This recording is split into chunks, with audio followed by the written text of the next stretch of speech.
Chaque 17 octobre, le monde s'unit pour mettre en lumière deux conditions neurologiques, la paraparésie spastique héréditaire et la sclérose latérale primitive. Aujourd'hui n'est pas un jour comme les autres.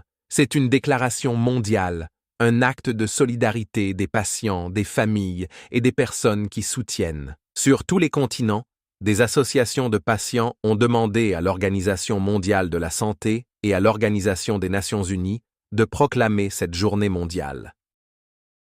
L'union de ces 17 associations de patients de 15 pays différents représente l'espoir, l'unité et le pouvoir de la communauté des personnes touchées par ces pathologies.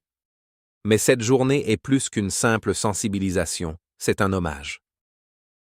Il y a plus de 100 ans, Camilo Golgi et Santiago Ramón y Cajal ont remporté le prix Nobel de médecine. Camilo Golgi, connu pour la découverte des dictyosomes et sa méthode innovante de coloration, qui a permis à Santiago Ramón y Cajal de développer la théorie neuronale. La doctrine du neurone est l'idée fondamentale aujourd'hui, selon laquelle les neurones sont la formation de base et fonctionnelle du système nerveux. La théorie a été développée par Santiago Ramón y Cajal à la fin du XIXe siècle et postulait que les neurones sont des cellules discrètes, non connectées pour former un tissu, des entités génétiquement et métaboliquement distinctes qui ont un corps cellulaire et des extensions axonales et dendritiques, et que la transmission neuronale est toujours unidirectionnelle, des dendrites au soma, puis aux arborisations de l'axone. Les découvertes des deux scientifiques ont jeté les bases des neurosciences modernes, déchiffrant des mystères qui guident encore aujourd'hui les chercheurs, les médecins et les familles. Pensez-y, on estime que plus de 568 000 personnes dans le monde vivent avec la paraparésie spastique familiale et entre 81 000 et 162 000 avec la sclérose latérale primitive.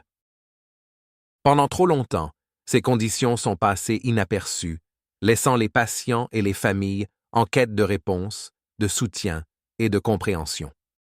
C'est pourquoi cette journée est importante. Nous voulons rappeler ce que nous recherchons.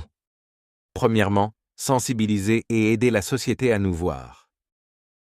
Deuxièmement, éduquer, car le savoir est un pouvoir, surtout dans les maladies rares.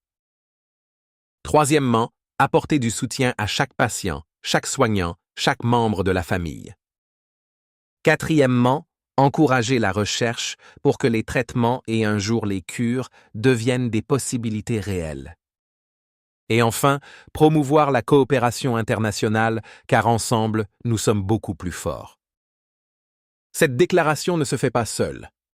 Elle est soutenue par des organisations d'Autriche, d'Australie, du Brésil, du Canada, du Danemark, de France, d'Allemagne, d'Italie, des Pays-Bas, de Norvège, d'Espagne, de Suisse, de Suède, du Royaume-Uni et des États-Unis.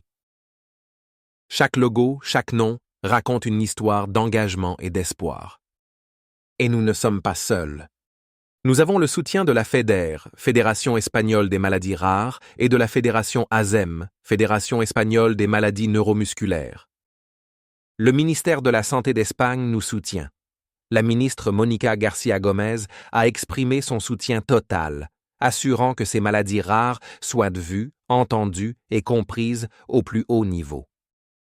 Nous avons vu lors de nombreux événements, réunions et moments où les patients et les familles se réunissent, partageant des histoires, se renforçant et trouvant de la joie même face aux défis.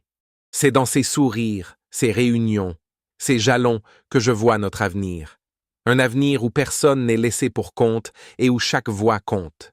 Alors ce 17 octobre, élevons nos voix, unissons nos mains. Travaillons pour un avenir meilleur pour tous ceux qui sont touchés par la paraparésie spastique héréditaire et la sclérose latérale primitive. Ensemble, nous sommes puissants.